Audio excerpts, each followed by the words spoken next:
प्रिय छात्र छात्राओं, सुप्रभात। आज की कक्षा में प्रस्तुत हूं मैं पाठ 4 नन्हा फनकार के साथ। नन्हा अर्थात छोटा और फनकार मतलब कलाकार। तो आइए चलते हैं, शुरू करते हैं हम पाठ को। 10 साल का केशव अपने पिता की तरह पत्थर पर छेनी हथौड़े से नक्काशी का काम करता था। दरअसल केशव अभी काम सीख ही रहा था। पिता के द्वारा एक बार काम करके दिखा देने पर वह सीधी लकीरों वाले एवं घुमावदार डिजाइन उकेर सकता था।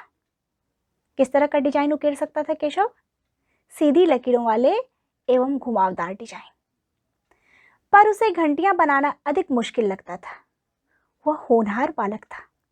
उसे पूरी तरह से विश्वास था कि एक दिन वह अपने पिता की ही तरह बारीक जालियां, महीन नफीस बेल बूटे, कमल के फूल, लहराते हुए सांप और इठला कर चलते हुए घोड़े आदि पत्थरों पर उकेर पाने में जरूर सफल होगा, यानी सक्सेस होगा, अवश्य सफल होगा। उसे ऐसा विश्वास था। केशव के जन्म से पहले ही उसके माता पिता गुजरात से आगरा में आकर बस गए थे। बादशाह अकबर उस समय आगरे का किला बनवा रहे थे और केशव के पिता को यही काम मिल गया था। केशव का जन्म आगरे में ही हुआ था। केशव का जन्म कहाँ हुआ था?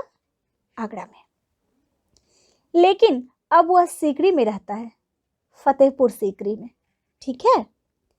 एक दिन जब केशव अपने काम में व्यस्त था, तभी अचानक से यानी एकाएक एक आदमी, जो वास्तव में बादशाह अकबर थे, उसके पास आकर खड़ा हो गया और केशव के द्वारा बनाई हुई घंटियों की प्रशंसा करने लगा।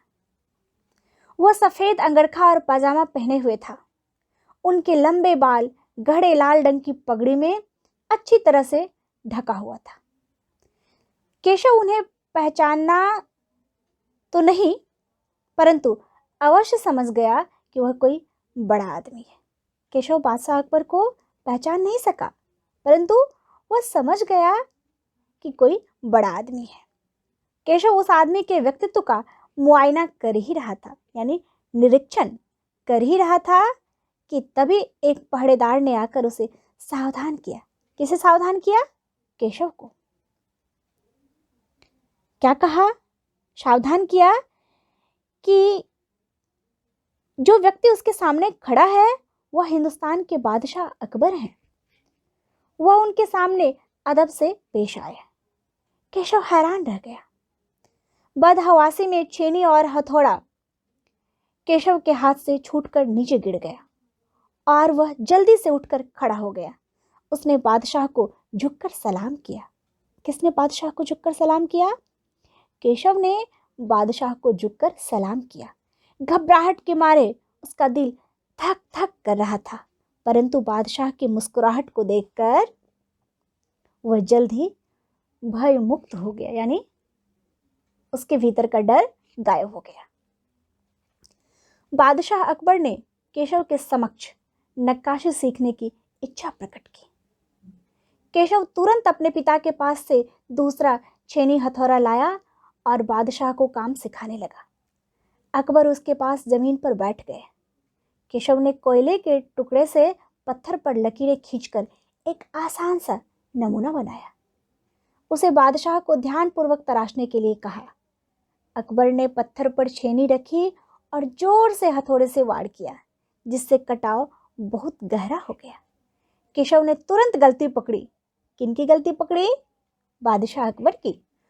और बादशाह को हिदायत दी कि वे हथौड़े को आहिस्ता से मारे।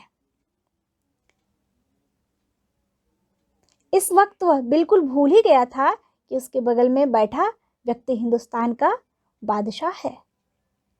लकीरें उकेरते समय अगर बादशाह से थोड़ी सी भी गलती हो जाती तो उसकी त्योड़ियां चढ़ जाती। किसकी त्योड़ियां चढ़ जाती? केशव की। केशव के काम करने के अंदाज को देखकर अकबर ने धीरे से कहा, केशव देखना, एक दिन तुम बहुत बड़े फनकार बनोगे, यानी बहुत बड़े कलाकार बनोगे। हो सकता है एक दिन तुम मेरे कारखाने में काम करो। नन्हा केशव कारखाने वाली बात समझ ना सका। तो फिर अकबर ने उसे बताया कि महल तैयार हो जाने के बाद जब लोग आगरा से आकर यहाँ रहने लगेंगे तब वो एक कारखाना बनवाएंगे।